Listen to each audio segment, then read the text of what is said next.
3월 10일 주일 외쳐 이르시는 예수님이란 제목으로 요한복음 12장 37에서 50절의 말씀입니다. 사랑의 하나님 감사합니다. 오늘도 말씀 묵상의 시간을 주심에 감사합니다. 이 시간을 통하여서 하나님의 말씀이 들리고 복음이 들리기 원합니다. 구속사의 말씀이 깨달아질 수 있는 은혜를 주시옵소서. 오늘 주시는 이 말씀이 제게 주시는 하나님의 음성으로 들을 수 있도록 성령님 도와주시옵소서. 말씀대로 믿고 살고 누린 인생이 되게 하시고 이 시간도 우리와 함께하여 주시옵소서. 감사드렸고 예수님의 거룩하신 이름으로 기도드립니다. 아멘. 본문의 말씀입니다. 이렇게 많은 표적을 그들 앞에서 행하셨으나 그를 믿지 아니하니 이는 선지자 이사야의 말씀을 이루려 하심이라. 이르되 주여 우리에게서 들은 바를 누가 믿었으며 주의 팔이 누구에게 나타났나이까 하더라. 그들이 능히 믿지 못한 것은 이 때문이니 곧 이사야가 다시 일렀을 때 그들의 눈을 멀게 하시고 그들의 마음을 완고하게 하셨으니 이는 그들로 하여금 눈으로 보고 마음으로 깨닫고 돌이켜 내게 고침을 받지 못하게 하려 함이라 하였음이더라. 이사야가 이렇게 말한 것은 주의 영광을 보고 주를 가리켜 말한 것이라. 그러나 관리 중에도 그를 믿는 자가 많되 바리새인들 때문에 드러나게 말하지 못하니 이는 출교를 당할까 두려워함이라. 그들은 사람의 영광을 하나님의 영광보다 더 사랑하였더라. 예수께서 외쳐 이르시되 나를 믿는 자는 나를 믿는 것이 아니요 나를 보내신 이를 믿는 것이며 나를 보는 자는 나를 보내신 이를 보는 것이니라. 나는 빛으로 세상에 왔나니 물은 나를 믿는 자로 어둠에 거하지 않게 하려 함이로라. 사람이 내 말을 듣고 지키지 아니할지라도 내가 그를 심판하지 아니하노라. 내가 온 것은 세상을 심판하려 함이 아니요 세상을 구원하려 함이로라. 나를 저버리고 내 말을 받지 아니하는 자를 심판할 이가 있으니 곧 내가 한 그 말이 마지막 날에 그를 심판하리라. 내가 내 자의로 말한 것이 아니요 나를 보내신 아버지께서 내가 말한 것과 이를 것을 친히 명령하여 주셨으니 나는 그의 명령이 영생인 줄 아노라. 그러므로 내가 이르는 것은 내 아버지께서 내게 말씀하신 그대로니라 하시니라. 아멘. 도움말입니다. 40절에 마음을 완고하게 하다는 마음을 딱딱하게 하다, 둔하게 하다, 무디게 하다는 뜻입니다.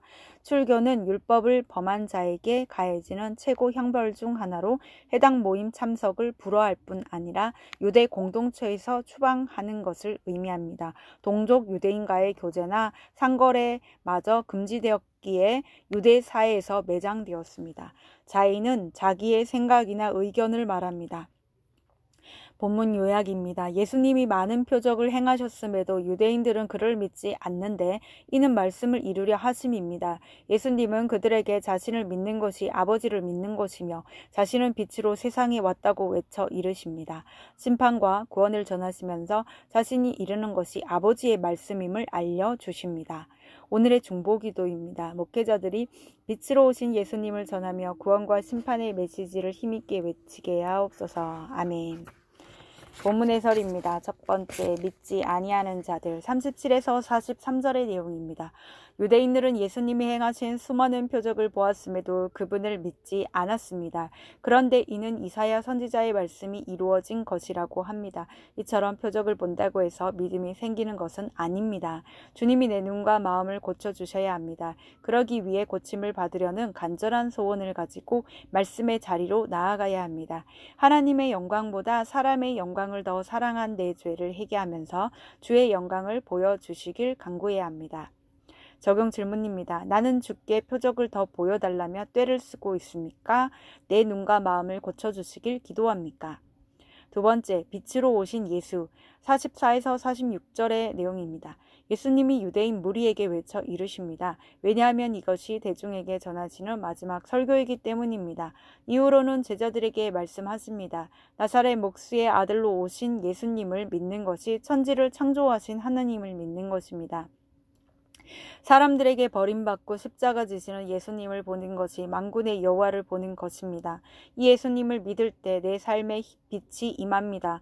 어두운 기복의 가치관에서 벗어나 빛나는 팔복의 가치관을 가지고 평강을 누리게 됩니다. 적용 질문입니다. 빛으로 오신 예수님을 믿고 봄으로써 내가 거하지 않아야 할 어둠의 가치관은 무엇입니까? 세 번째, 구원과 심판 47에서 50절의 내용입니다. 예수님은 많은 표적을 행하셨고 하시고 은혜와 진리의 말씀을 전하셨습니다. 이 모든 것은 바로 우리를 구원하시기 위함입니다. 따라서 이제 우리는 말씀을 듣고 지키든지 말씀을 받지 않든지 둘 중 하나를 선택해야 합니다. 그러나 말씀을 받지 않는 자는 마지막 날에 그 말씀이 그를 심판할 것입니다. 하나님의 아들이신 예수님도 아버지의 명령에 순종하셨습니다. 내 자의로 말하거나 행하지 않고 매일 주시는 말씀의 명령대로 순종하는 것이 영생을 맛보며 영광을 누리는 비결입니다. 적용 질문입니다. 내 자의로 말하거나 행하지 않고 하나님 아버지의 명령대로 순종해야 할 것은 무엇입니까? 오늘 기도하기는 수많은 표적을 보았음에도 믿지 못하는 저의 불신앙을 용서하시고 병든 제 눈과 마음을 고쳐 주시옵소서. 십자가의 길을 가시는 예수님을 통해 아버지의 영광을 보고 빛 가운데 거하게 하옵소서. 아버지의 명령이 영생임을 알아 내 자의로 살지 않고 말씀에 순종하여 영생을 맛보게 하옵소서. 아멘. 내게 말씀하신 그대로란 제목으로 윤아람님의 묵상 간증입니다. 어려서부터 아픈 부모님을 돌보며 고단한 삶을 살아온 저는 행복에 눈이 멀어 불신 결혼을 했습니다. 결혼 전 남편은 천주교 신부가 되는 것이 꿈이었습니다. 저는 그런 남편을 전도해 지금은 함께 공동체에서 말씀으로 양육을 받으며 구원의 가치관을 세워가고 있습니다.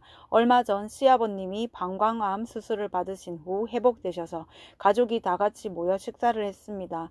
아버님은 식당에 있던 아이를 보시며 요즘엔 아기들밖에 안 보인다. 얼른 손주를 보고 싶다고 하셨습니다. 저는 웃으며 노력해 보겠다고 말씀드렸지만 부담스러운 마음이 들었습니다. 그러다 친구들도 하나둘 임신하여 출산 준비를 하고 있는데 나는 왜 이세를 생각하며 부담이 먼저 들까 하고 생각해 보았습니다. 그러자 어릴 때는 아버지를 간병하고 지금은 조현병을 앓고 계신 어머니를 돌보고 있기에 육아까지 감당할 엄두가 나지 않기 때문임을 알게 되었습니다. 결혼 후 남편이 어머니를 보살펴 드리는 일을 도와주어 수고를 덜었지만 저는 여전히 과거의 힘듦에서 벗어나지 못하고 홀로 서기가 되지 않았습니다. 그래서 영적 후사를 세우는 사명이 힘들게만 느껴졌던 것입니다.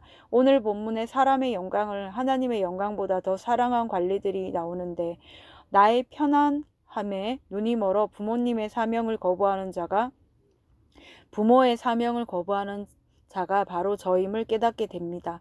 하나님이 여자에게 해산의 고통을 주셨는데 저는 출산을 형벌로만 생각하여 두려워했습니다. 하지만 예수 그리스도의 영적 계보를 이을 후사를 낳는 영광 또한 허락하셨음을 다시 기억해 봅니다.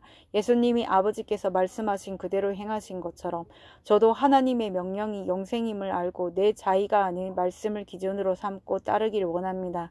이제는 바리새인들처럼 나의 영광을 취하는 죄의 길에서 돌이켜 부모로서 영적 후손을 낳고 키우는 사명의 자리로 나아갈 수 있기를 소망합니다.